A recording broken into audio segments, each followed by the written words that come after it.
Simpson. And Japan have gone absent without leave. This is Whitmore. Paul and Gale both available. It's still Whitmore. It is the Reggae Boys who take the lead. We have a it's really a special honor to have Coach Lorne Donaldson join us. Now the man at the helm, he's taking over from Coach Mr. Vin Blaine. Of course, we know he tendered his resignation. So, Coach, how you doing? No, I'm doing fine, man. Just I'm looking forward to the challenges ahead, so we can actually move through this thing and just get the girls ready. All right, getting the girls ready. Thank you for taking the time. I really appreciate it. Really appreciate you taking the time. So let's get down to the meat of the matter regarding the preparation for the upcoming World Cup qualifiers, which kicks off July 4th in Mexico. What is the sentiment around the program, around the Reggae Girlz now? Of course, we have the fiasco and the AKA Pasa Pasa with Mr. Vin Blaine resignation. What is the sentiment around the team now? I don't think we, kudos to the Reggae Boys for taking a stance on stuff. So, and I won't go deep into that because, we have been fighting some of these battles for years. So, obviously, the boys take a stance and we see the result of that. But we won't go into that. The girls I don't think any one of them focuses on that. Their focus is to get into camp in Colorado, and we can start our preparation. We have a 2 weeks preparation in Colorado coming up here, and players start arriving in Colorado on the 16th of June. We will get on the field by the 17th. There's, about 5 or 6 players who are going to come after, because whether it's graduation or whether it's visa problem or something, they have some issue, are still playing a little bit in their league. So some will arrive a little bit later. But, our hope is for everybody to come in good physical condition and we can get to work. Okay, so the players are starting to arrive. So the sentiment around No, they haven't started to arrive. No, they haven't arrived. They will get in on the 16th. Okay, on the 16th of June. As it turns to games, of course you'll be playing Mexico, USA, and Haiti in that group. The top 2 automatically goes to the World Cup in 2023. Of course, 3rd place goes on to the playoff. As it pertains to games, if they arrive on the 17th, is there any plans for any games? What is the schedule like for competitive matches heading into this group encounters? It's going to be how we describe competitive matches, but there's local teams that we actually, and that's why we're here. We have a good female under 20 team here that we can play, and we also have a couple MLS Academy boys team that we can play. So in terms of competitiveness, that will give you some competition. In terms of a match, an official, CONCACAF match, there's nothing right now. As you see what's going on, again, with the Jamaica stuff, you can't get a game in because you can't put a game together so quick. So, but we will have, the camp itself will be competitive. That's why we have 25 players, 26 players coming in. We will have a few inter-squad and, we will make it competitive. So we try to get as ready as possible. Yeah. And I know you're stepping into a complicated situation. Of course, the resignation of Coach Vin Blaine. We don't want to get into what led to the resignation, but Coach, you're stepping into a situation which most people would have shy away from. The odds are against you right now as a coach because A, the preparation shaky at best. B, your chance of success, in a competitive group is very limited based on the outlook. You have Mexico, USA, Haiti, that's all ahead of the curve in terms of preparation. What made you want to step in at this moment to take on this responsibility, Reggie? Well, it's something that I thought about when I got the phone call, but just knowing these girls and knowing the mentality of these girls all the way from U17, U20 national team, and just know the strength and willpower of some of these players, I feel it was okay for me to step in to try to help the situation because obviously most of the girls, 90% of the girls, I know them very well, so, they're going to need some help and they're going to need some, some professional guidance. And we just have to give it a shot. I mean, we could say, don't do it. I could easily say, I don't want to do this. It's a mess or whatever it is. But when I think about what we have been through in the past, okay, we have been through worse than this. I think it was just my obligation to the country and to the players. It's not about me, okay? It's about them, and to see if we can help them along their journey. Yeah. Big ups for you for stepping forward. I mean, those of us who watch this team closely over the years and the success that you and the previous coaching staff have had and other coaching staff have had with this team, felt like you were the most logical choice to step into this role. You spoke about knowing this team, knowing the ladies from Youth 17, so it seemed like the most common sense thing to do. But we know that the JFF and common sense don't always work together, With that being said, as you look at what's going on with the Reggae Boys, and still the JFF has a huge role to play in terms of success, a successful tournament. How optimistic are you of having a successful tournament for the Reggae Girlz in this qualification?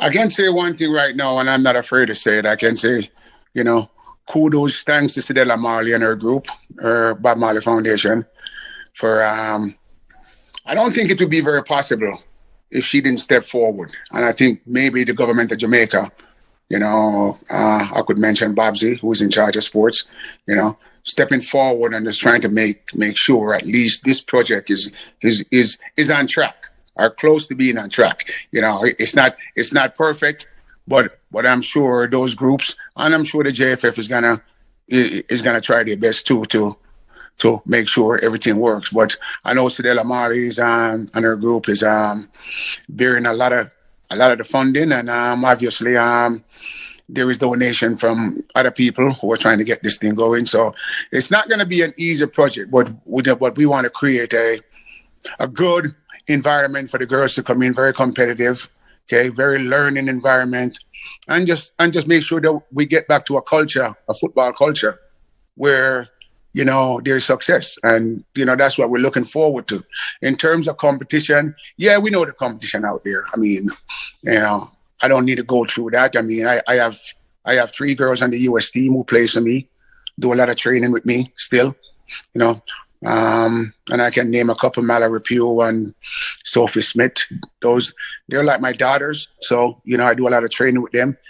I have played against them at U17 and U20 and Jaylee Nowell and a lot of players that I understand from the US. But, the Mexico situation is tricky because it's in Mexico. And Mexico now has a professional league in Mexico. So Mexico is playing all year round. This team has been training forever. They were knocked out of the last World Cup. And that's why they started a professional league to say, hey, you know what? We need to be in the World Cup. We're one of the best teams in the region. And they have put everything in there with their federation to make sure that their girls are successful at best.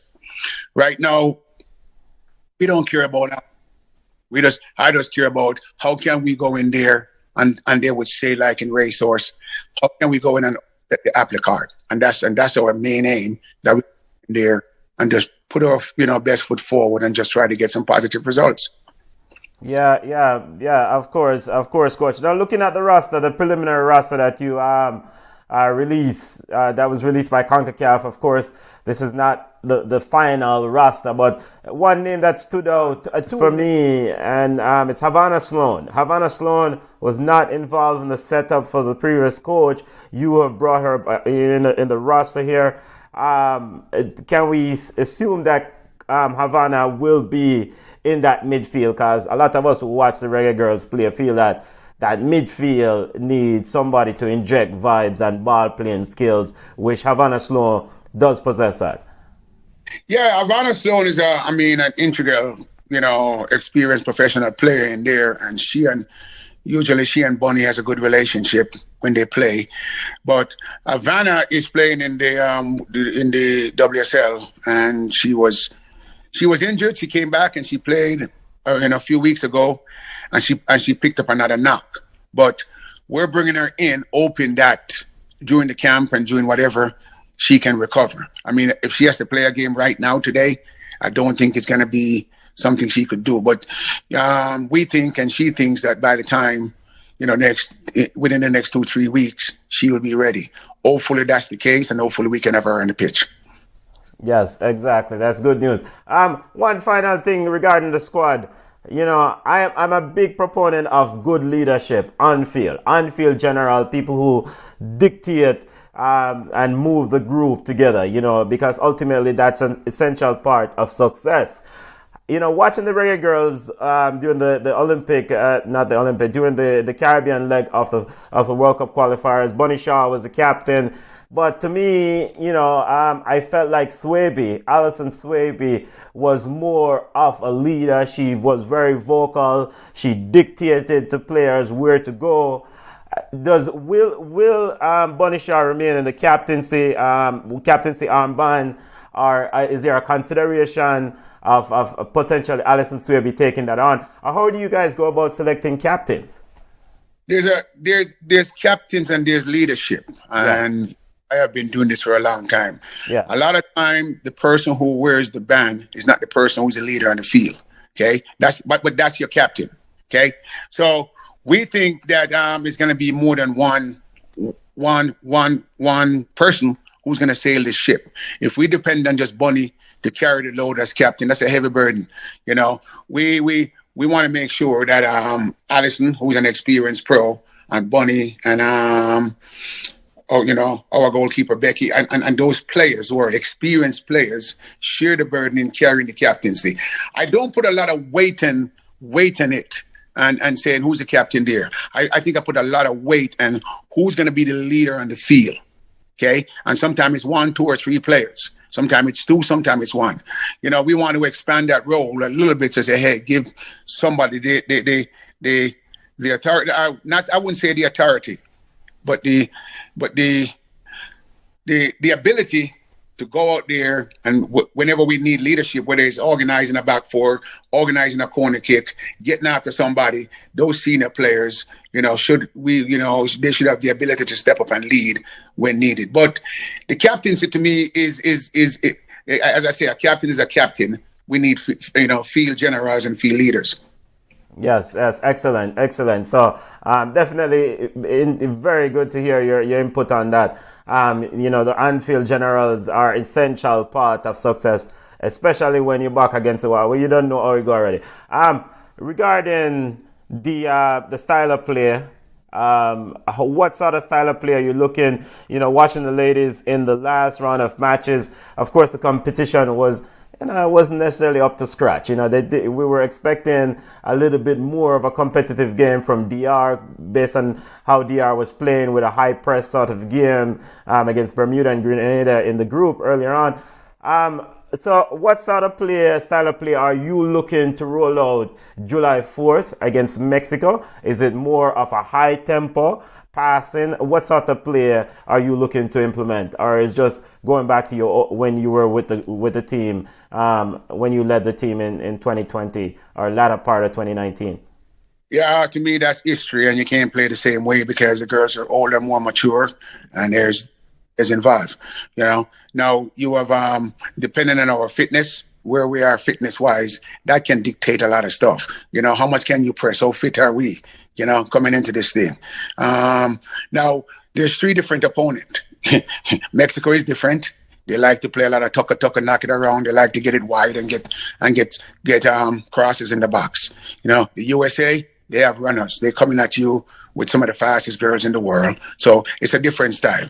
And we're kind of similar to, say, like a 80, where we do a lot of the same stuff. Yeah, we want to make sure that we're playing good football, okay? If it's time to play through the lines or over the lines, then that's whatever the game dictates, we have to adapt. Are we going to play the same formation against all 3 teams? I doubt it. I think you got to just, just like any experienced club or an experienced team, you have to, take what the opponents give you, and in preparation, we will prepare for every game a little bit different, depending on the style they play and depending on who we want to play. If you ask me if we're going to try to play football, obviously we have to try to play football. We can't just get it and kick it back to them every single time. Okay, so yeah, we're going to try to play football and then balance teams and do the same thing that most good teams try to do. But we have to have an understanding that if we play a team and they're a better team in possession than us, we have to respect it. But you still can control a game with a team having possession and you sitting back and maybe counter or something. So it all depends on what we see in these last games and tapes and how we think we have as players in. And it depends on the players that we have, okay, or the players that are ready. So, if we pick up a key injury during camp, then it might change something. But again, we have to adapt, and we have to be able to adapt on the fly while we're playing, okay? But we want to go in there and just make sure that our players have a chance, again, our front four has a chance to run at people and get after them, because it's about scoring goals. So we want to try to score goals. Whether we play over the line or through the lines, we will have to be skillful enough and football savvy enough to know when and where and what and how to do it. Yes, excellent. There's a slight overconfidence in me, and I don't know, as fans of the sport, as someone who report on the sport. Of course, we don't want bias to the side, but of course we are Jamaican, so we always love to see the Jamaican teams do well. Technically, coach, you just need to really win one game, right? You beat Haiti, and you guarantee a chance at least to play off. The state of women's football globally means, in my mind, that the team that you potentially will see in a playoff situation should be a team that the Reggae Girlz can beat. So how you approach the situation, knowing that you're playing in Mexico? Are you just forwarding, we're trying to win every game, take it one game at a time? What is your situation going in? Are mentally knowing that the Mexico game is first, the Haiti game is last, and of course you have the big bad USA in between? How do you juggle all of those thoughts getting ready for this tournament? I don't think you can go out there and say, well, you know what, we're not going to try to win this game and we're going to play. I just think that you're asking for trouble, right? Okay. I don't think you can fear your opponent that well that you think you can't get something out of the game. We have to approach the game, okay, the first game, that we think we can get a result, some kind of result. Okay? And that's going to be the approach. I don't think I have the players who would actually even accept something like that we don't think we can go out there and get something out of the Mexico game. It's a win or a draw or something that they are, they have to feel like, I don't know why we would be going if we don't think we can get a result. And then we're going to wait for one game. I remember and I go way back when we played 80 to qualify for the World Cup, to get to the last round of qualification. It was in 80, and a lot of people don't know about this game, but that might be one of the best games Jamaica has ever played. I think it's the best game they ever played as a women's football, and our back was against the wall, and we were in 80, and I think the stadium should hold like 15, 20,000, but there was people inside the stadium, and the place was going crazy, and we were down 2-0 to 80. And we had some adjustment to make, and it was Trudy and Bunny, and we had a little break, and we just bring them over and say, listen, we have 3 minutes before halftime. We have to get a goal. Okay? Because all we needed was a draw. Okay? We were leading 80 on goal differential. We needed a tie. 80's up 2-0. 2 minutes before halftime, we pull one back. And then, the second half, we came out, and we had our third string keeper in goal. Third string keeper, because we had some injuries. And we found a way, Bunny found a way to score a free kick, and we lock it up, and, and we got to the next round. But it was set up for 80 to go through, so anything can happen. Because when we arrive in 80, with the food and everything that we had to go through, I don't think you can ask these players to go through anything worse. We have to leave the locker room at when we were there and go in the stand, because the bathrooms didn't work and it was purposely done. It was 120 degrees in the locker room. So they have been through some adversity. So they understand what it is. So, going into this, into Mexico, there's going to be adversity. And we as coaching staff has to pull on our knowledge and, pull with the girls and just get after it. I mean, it's football. Yeah. That's why I play the game. That's what makes it fun. Yeah. There's no... Yeah. And we got, as Jamaicans, man, I don't have to explain that. Yes, exactly. And Jean Nelson, bless her soul. Big up to Jean Nelson, rest in peace. She spoke to me, about that game. She told me about it and how difficult a situation it was, but the girls overcame that situation. So, pertaining to Jean, she was a former manager of the team itself. Since she passed, you and I haven't spoken, but she will be somebody that will be missed from this group that, in addition to Coach Minzy. Can you speak to any big loss for having her personal touch as a team manager not being there? Well, I mean, Jean was a very religious person, and I know some of the girls, because Jean was very religious, and she brings that to the table, and she brings that motherly touch to some of the girls. Yes, obviously, I think Jean will be missed, but I think a guy like you, Menzies, is important to this program. Okay, I think when we're talking about somebody who's going to be missed, or somebody who, if I have my wishes right now, he's right next to me, and we're getting after it, because we have gotten after a lot of stuff in life, me and him. I think he's going to be one that, hopefully, I don't know. I mean, with a new federation and all this kind of stuff, we can do something and get somebody like him back into football, who means well for the players and for the kids and for Jamaica, because he has done a lot of stuff. I don't even need to talk about it. We have both done a lot of stuff, but he's done a lot of stuff for these players. I mean, Jody Brown and Bunny Shaw and them, and all these girls wouldn't be where they're at if it wasn't for Hugh Menzies. So I say Hugh Menzies' spirit is going to be with us, and we will talk. He'll watch the game and we'll go over it. So, so kudos to you. Hopefully we can get him back in the program. But again, Jean is going to be missed because of her motherly touch. Yes.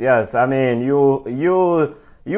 this is Hugh's team still. He has left an indelible mark on the team. So, as you said, Hugh Minzy, guided a lot of these ladies, and I'm sure it's talk and get tactics and get insight. So, Coach, as we get ready to wrap up, I would be remiss if I didn't ask you this.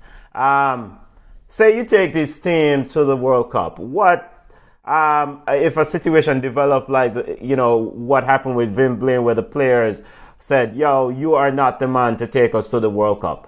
Are you prepared for something like that if that does happen? Just saying hypothetically, are you just focused on the job at hand right now? I'm focused on the job at hand, but if something like that ever happened, I step aside the next. I wouldn't even wait, because I have coached players and I have coached teams and I have done a lot of coaching in my life, and sometimes I find out that I'm not the right person for that player or that team. And you just say, hey, you know what? Especially in the type of club situation that we work in, and we easily just say, hey, you take that team because your personality suits it better. So yeah, I don't want to, think that far ahead, because but I wouldn't have a problem with if somebody say, hey, yeah, it's not working. Yeah. Yeah, it's a fight that I will never win. So I'm talking personally to myself, and I'm not afraid to step away from something. So yeah, but hopefully we can just focus on what's ahead, in July, and just get the business done. Get the business done. Definitely get the job done. Final question, or probably penultimate question. Denise Blackwood, a player that I admire immensely. I mean, I know she suffered an injury. She was an integral part of the run to the 2019 World Cup. What is her status now? And knowing that you need a player in her position to really kind of... she's one of the type of player, I think one of the hardest players to find in the world, whether it's men's football or women's football, is a natural left-footed left back. People don't understand how important that is. You can have a left back, but it's a right-footed left back. She's a natural lefty left back. She's fast. She's tenacious. She's a team player. She's aggressive. She gives you everything you want, and she's very, very coachable. So hopefully, I haven't seen her, I haven't spoken with her. I just know she's going to be in camp. And I mean, and most of the girls, I haven't spoken with them in, the last couple of years or since I depart. So, I watched their game and just see how they were doing. And, Jody Brown, I would see when she played college, and I would, talk to her and say good luck and all this stuff. Because, she had to come to Colorado and do all this stuff. So, yeah, but I hope Denisha comes in. I mean, as we say, Den comes in. And my condolence to the late Den Hutchison. While I say Den, great footballer. So I hope this Den comes in and she's close to where, if she can give us 90% of what she used to be, I think it's going to be a lot of help, because we need somebody like her, in our camp. Yes. Excellent, coach. You're ready for the tournament. It's nice to hear a voice, from the whole team. It's always a pleasure talking and discussing football with you and getting ready for another big battle ahead with this tournament in Mexico. Of course, Mexico is a host, and so they are looking to get one of those CONCACAF World Cup qualifying spot. And of course, you have the big bad USA sitting there in that group. So I've got to play some ball. You can't go around it. You have to go play some ball. Well, you hit it right. You hit the nail right on the head. I mean, there's no way you can go fake this. It's either you go there and you perform, or you don't perform. It's black and white. It's either you play some football and you get some result, or you don't, because there's nobody, especially, I don't know how big the stadium is, but I'm saying it's going to be at least 40,000. I mean, how many? If it's 40,000, there's going to be 50,000 in there when you play Mexico, and another 20,000 outside. I mean, because the Mexican fan, if people don't know, they support their women's football. Yes. The league in the world, they support their women's football in Mexico. Yes, and that team is playing some serious football, because watching them in the last round is a beat and teach thing them put on. So, and being the host, I know they're looking to kind of continue that beat and teach method of just beating up teams. So, coach, we ain't that. We have to deal with ourselves and make sure so that what the beat and teach business. I don't know how we put it, but we're gonna try our best to make sure that we can have something, get something out of the game. Yes. Any final message to the fans? I mean, I know the whole Vin Blaine issue kicked off a portion, small may be a portion of the fan base. Any final message to the fans as we get ready for this big World Cup qualifier in the final round? Well, I mean, everybody just got to really support the team. Whether we agree with the team or not or whatever. I mean, the Reggae Boys, the Reggae Girls or whatever. I think we have intelligent players and intelligent people in these teams that understand, and they play at high club levels now. So they know exactly what it looks like. And so we have to start giving them the benefit of the doubt, because sometimes we doubt. And what happened to the Reggae Boys just now, it's really it's kind of like the same thing, okay? And as I say, I mean, I wasn't in that environment. I don't know what happened. I just make sure when me and you men just step away, we just kind of and I step away after. The girls continue. We want to see them always have success. I don't care who was leading the charge, but when you know these players for so long, okay, you always want them to have success. And I hope the fans can just turn themselves around and just support the girls and we can move on with this thing. Yes, definitely. What does the coaching staff look like? I mean, your coaching staff built out yet, and who are the other members of the coaching staff? Well, we have I just name a few. Obviously, Will is back, and Will is our fitness and performance guy, and he's a key part of what we did in the last World Cup. So Corbin Sanford is back as our video analysis guy and breaking down tape for us and going through stuff. Then we have Ak is he works with Tottenham right now, but he when I depart, he was with Busby. So I said there's some consistency there, so we might as well bring a person back who has a little bit of continuity with them. We have Alyssa Whitehead, who's she coaches in college, and she's our goalkeeper coach. Then we have Xavier. everybody knows Xavier Gilbert. He knows these girls all the way through, coming in from Jamaica. And then we just picked up Laurie Thomas out of Florida, who has done a lot of scouting for U.S. soccer. Good A license coach. I mean, I don't think the A is anything, but she's a good coach and she understands a lot of stuff about, training and how it's supposed to run and performance and recruiting. And you need somebody as a staff on the field and off the field who can actually, relate to the players in terms of 1v1 stuff when it comes to looking at videos and looking at stuff like that. And then obviously, the crew coming in from Jamaica, like our equipment, people and Bushu and all these guys are back in the fold. Some of the guys from there, Dr. Lawrence, and some familiar faces and people that we have worked with in the past.